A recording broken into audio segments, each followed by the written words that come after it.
taste and see. As the children of Israel watched what the Lord did in Egypt, they were tasting and seeing. They saw of His wonders, of His miracles. They saw their dad stick up to the bully. You know, when you run home and you cry out to your dad, and he comes and he's gonna take care of business. God was taking care of some business. And before they left, Moses tells them this. He tells them this. He says in Exodus 13:3, and Moses said to the people, remember this day in which you went out of Egypt, out of the house of bondage, for by strength of hand of the Lord, by the strength of the hand of the Lord brought you out of this place. So the Lord is telling them, remember what God did for you. Remember what He did to bring you out of the bondage, the slavery. It was by His strength. He tells them this. And then watch, they cross the Red Sea. And they're dancing, and they're praising, and they're so excited about what God just did for them. You know, He killed Pharaoh and the armies, and look at our God. It's like a 2-week journey to the other side, and God is setting them up in between this. And they get to the edge of the promised land. You remember before they left Egypt, He said, remember. Remember. They get to the edge of the promised land, and they send someone from each tribe. And the report comes back after 40 days of scouring the promised land, these scouts. And only 2 of them say, yeah, it's awesome. It's amazing. Let's go. Only Joshua and Caleb. And you remember that Joshua was waiting for Moses when he was getting the download from the cloud on his iPad. It was Joshua that was there waiting, anticipating what Moses would bring back from the Lord. And these 2 are like, let's do it. And the rest of them were like, they're big. You see, they forgot to remember what God had done for them in that short time span. They forgot. And so God has that generation pass in the wilderness. They walk around the same mountain for 40 years, over and over and over again, because they did not do the one thing that the Lord had asked them to do. Remember. Remember what God did for you. Remember it was by His strength. And today, I want to remind us all that we have to remember what God has done for us. We cannot forget. We cannot forget. Hebrews 12:1-2 says, therefore, since we are surrounded by so great a cloud of witnesses, let us lay aside every weight and the sin that so easily ensnares us. You know, it's not just sin we need to leave behind. Sometimes it's the weight, the worry, the anxiety that comes with life. The things that we didn't expect happen, and the things that we expected to happen didn't happen. Those things that try to trip us up and entangle us with worry and with fear. These are the things that we have to leave behind. But watch this, and let us run with endurance the race that is set before us, looking to Jesus. Where are your eyes? Sometimes when we're in the wilderness, all we can see is the sand. All we can see are the shrubs. All we can see is the mountain that says that I'm not enough, that I will never overcome this. We see the financial mountain, the relationship mountain, the things that we cannot get over. And yet God has told us, remember. Remember what I've done for you. Do you remember how He's healed your body? Do you remember how He set you free? Do you remember when you were dead and now you became alive in Him? Do you remember what it looked like to fall in love with Jesus for the first time? Do you remember what it felt like when you found out that He loved you and it didn't matter what you did? Do you remember His compassion and His mercy on you when you messed up and He still loved you? Do you remember the time when you prayed and He answered? Do you remember when you cried out to Him because you felt overwhelmed by anxiety and fear and He delivered you? You see, as we go through our trials,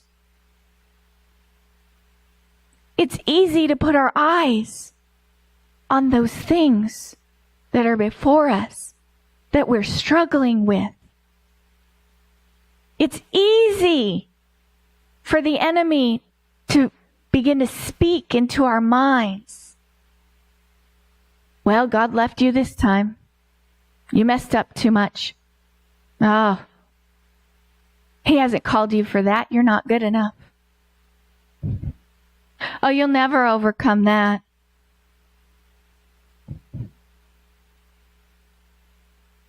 And yet God is saying, remember. Remember what I've done. Remember me.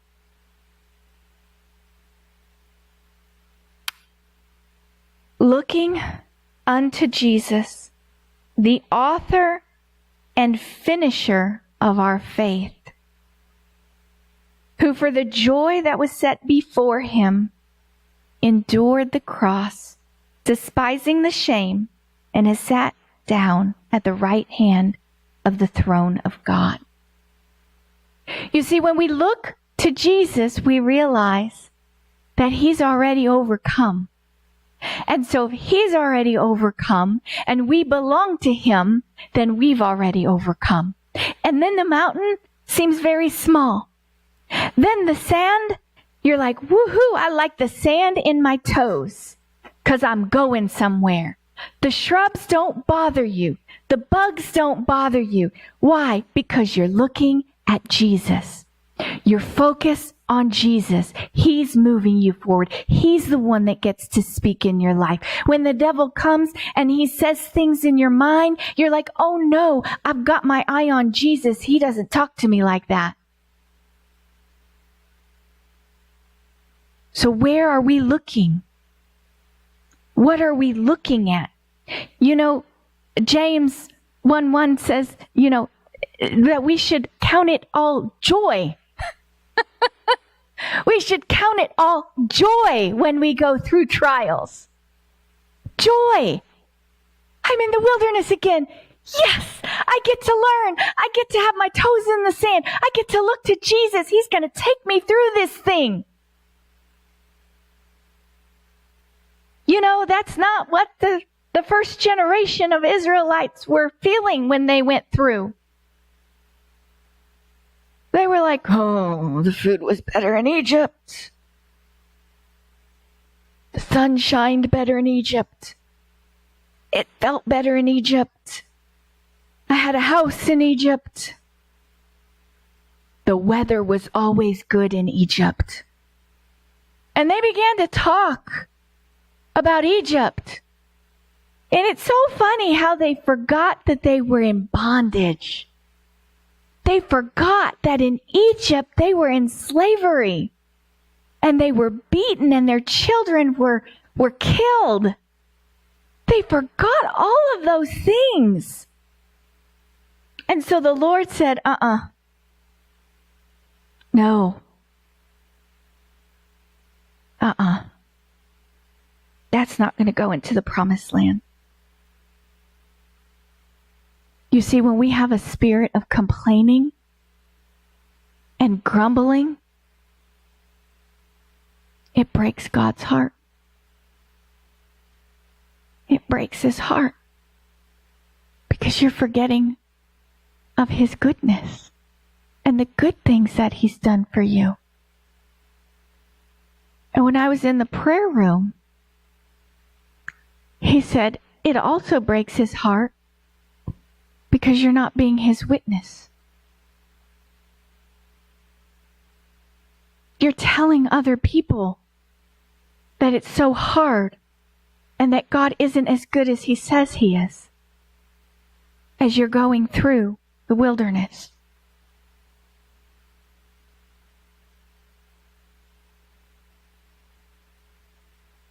God, I just repent of every way that I have grumbled and I have complained and I have magnified the pain and the situation rather than magnifying you. Forgive me for seeing the problem as bigger than you and forgetting all of the things that you've done for me. Help me to only have my eye on you as I go through the things of this world, as I go through life. Help me to keep my eyes on you.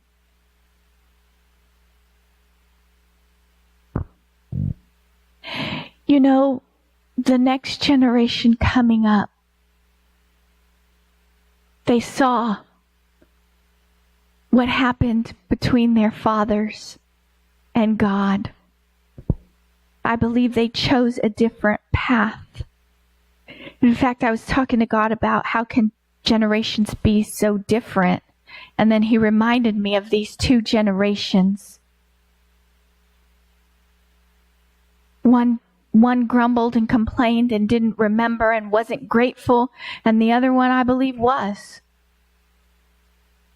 Because they stood at the edge of the promised land with Joshua as their leader, and they sent out 2 spies into the city of Jericho,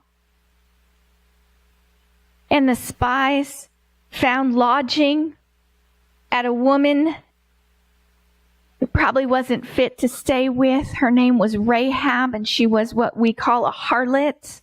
She was a woman of the night. She was not somebody who was in the upper class, but probably someone on the sidelines, one of the marginalized people in her society.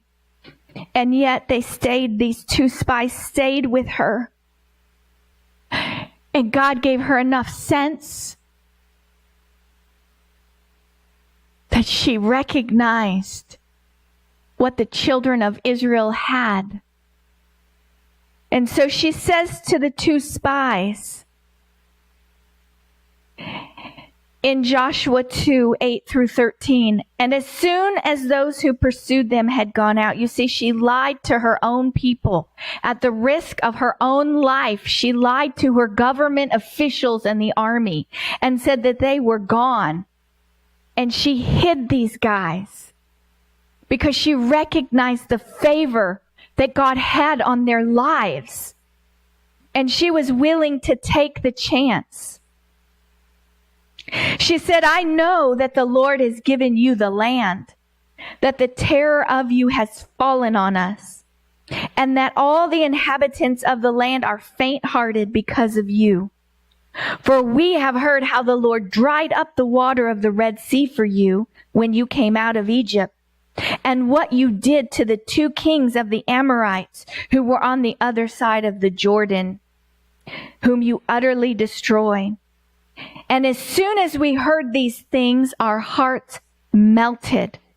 Neither did there remain any more courage in any one of us because of you. For the Lord your God, He is God in heaven, above and on the earth beneath.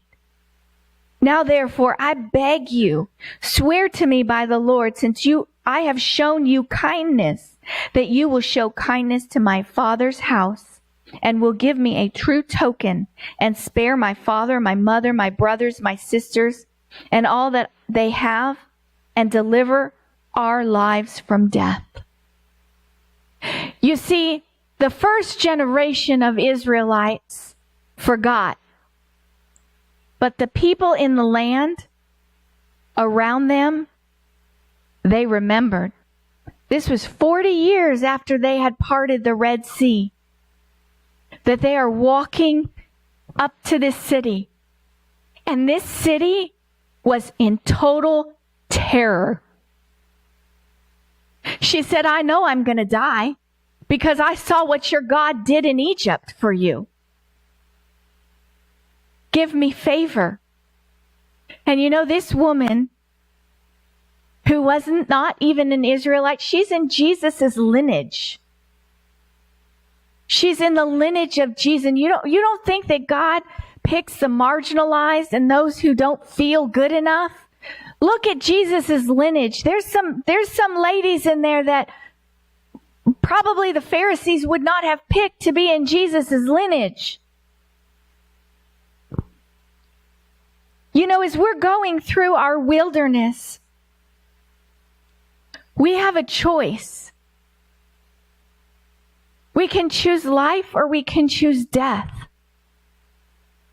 We can grumble and complain at the problems and the issues that we're having going through the wilderness, and we can keep our eyes fixed on the things that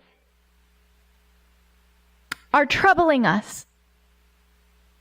Or we can choose life, and we can fix our eyes at Jesus. And we can say, Jesus, I'm only going to look to you. You're the only thing that matters. You're the direction I'm going.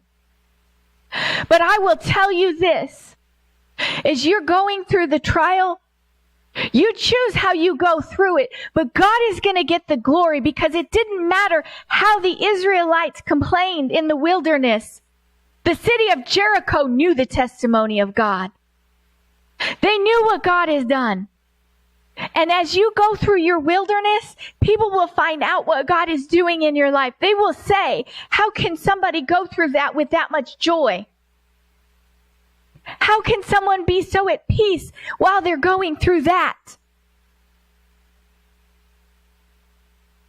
And the testimony will go forth.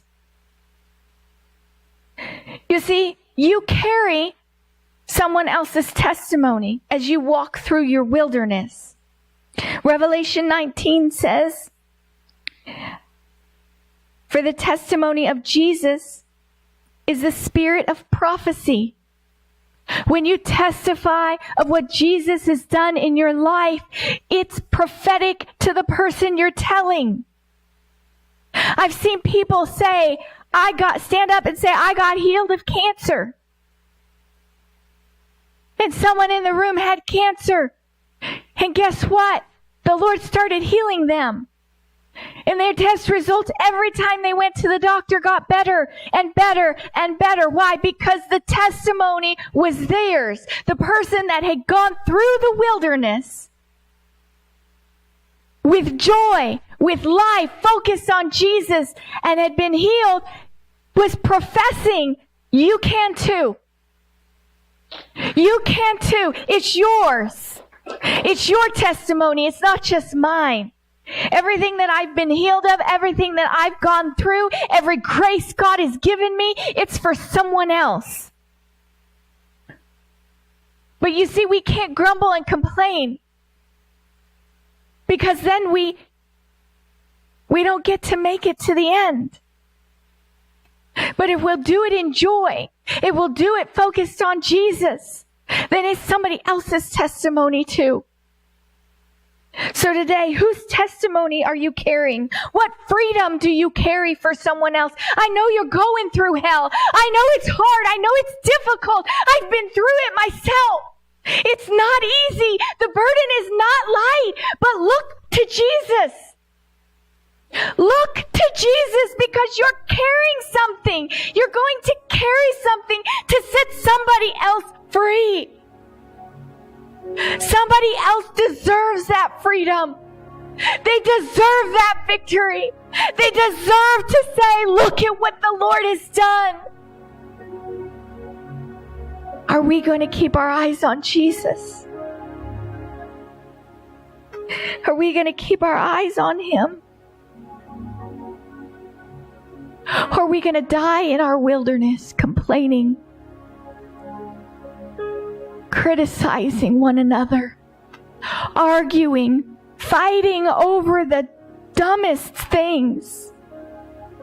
Or are we going to say, you know what? I'm going to look to Jesus. I'm going to see what Jesus is going to say about this.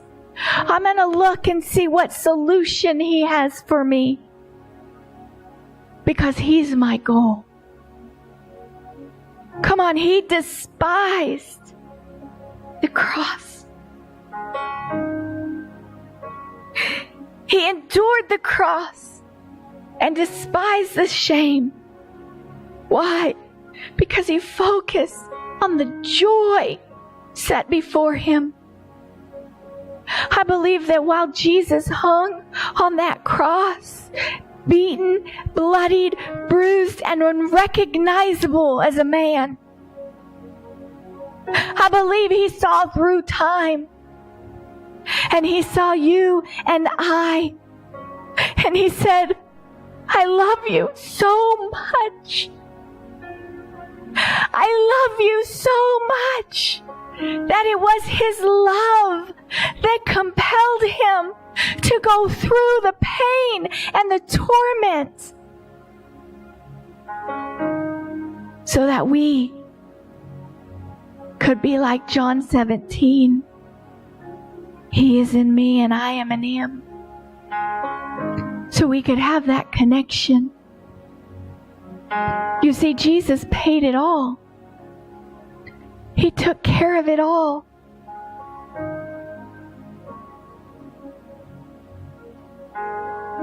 He did it all for us.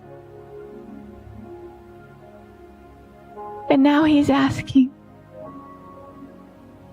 will you look to me? Will you focus on me? Or are you going to continue to look at the pain, the betrayal, the hurt, the it's not fair, I shouldn't have to be going through this? Or are you going to look to Jesus and say, Jesus, carry me through so I can get to the other side and I can share with somebody else what you've done for me, so they can have a victory, so they can have a breakthrough. You see, our attitude matters. Our thoughts matter. You see, we break God's heart when we complain, because we're not just saying that He's not good enough for us, we're saying He's not good enough for somebody else either. And it breaks His heart, because He paid the ultimate price. The most horrific death. And He had done nothing wrong. But He loved you. He loved you. He loved you.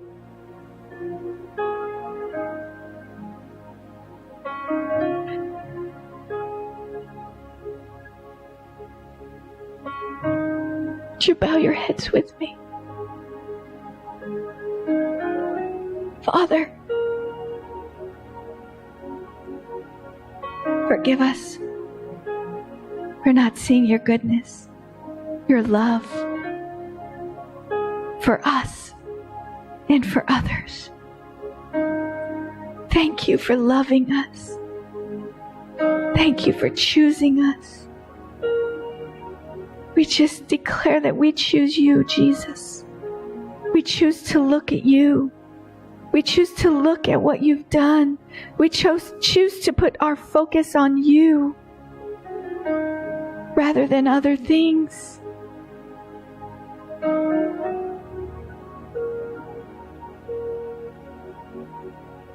You're enough. We declare that you're enough, Jesus. You know what we're all going through. You know that life is happening around us, but we choose you. We choose you. And we say that you are enough. Your love for us is enough.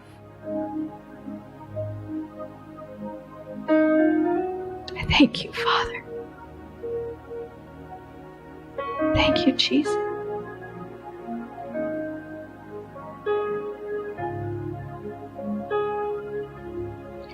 First Thessalonians 5:16-18 says, "Rejoice always. Pray without ceasing, and everything give thanks. For this is the will of God in Christ Jesus for you."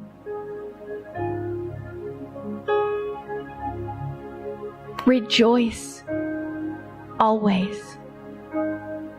Not sometimes, not when things are going well. Rejoice always. Pray without ceasing, and give thanks in everything. Not some things, not the good things, not the happy things. Give thanks in everything. Let us be a people of gratitude, of joy, of thankfulness, even in the midst of the yuck and the junk and the life swirling around us. Let us be a light for somebody else so that they can see how good He is, so they can receive His love. It's worth it. He's worth it. Is He enough for you today?